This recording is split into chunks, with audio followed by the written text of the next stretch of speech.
1A, we're gonna do a sandbag swing. So their feet should be wider than shoulder width apart, hinging at the hips with that straight back, and they're coming up. So we're making sure they're not locking out their knees and they don't let the sandbag control them, so they have to be in control when they bring the sandbag up and squeeze the glutes on the way up. In 1B, they're gonna do a kettlebell figure 8. So again, we're keeping our chest up, watching their knees, making sure their knee doesn't go over their toe. So in the figure 8, we're making the figure 8 with the kettlebell.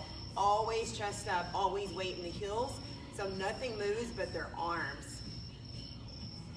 So we're watching for the chest up and watching for as little movement as possible. This is a good core and legs. 2A, you're gonna put one foot on the plyo box, the other foot goes down into a squat with the chest up, and then they drive their knee up to the top. So it's a squat, knee, squat, knee. And make sure they're getting that elbow to the opposite knee. For 2B, they're gonna do a knee tuck with a chest press.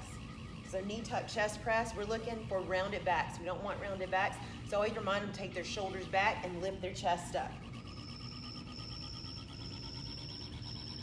Or the option, they can always go one leg at a time, keeping the elbows in. In 3B, they're gonna keep their arms open, so chest open, elbows and shoulders are aligned. Their feet are shoulder width apart. When they go back into the lunge, we're gonna squeeze their chest. So always keeping the arms in this position, the elbows up, and we're alternating that reverse lunge, squeezing the chest on the way down. So open, squeeze the chest on the way down.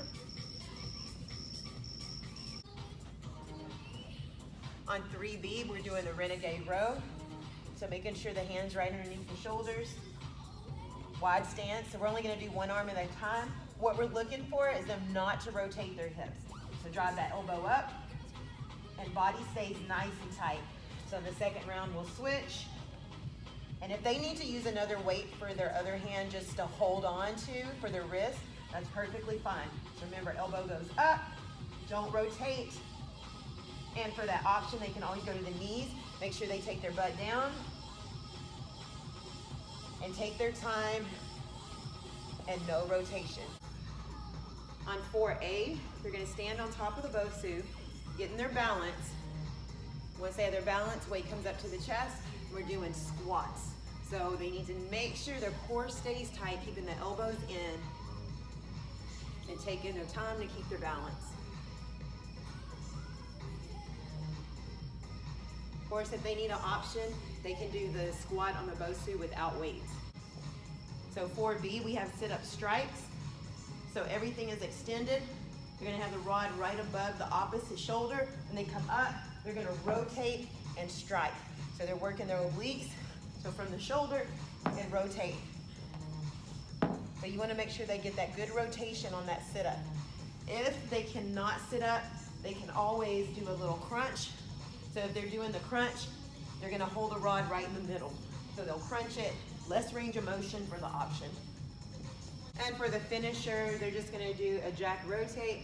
So they're gonna start at the bottom, they're gonna rotate down at the bottom, rotate jack. And of course, for the option, they can go down, pivot out, down, pivot out.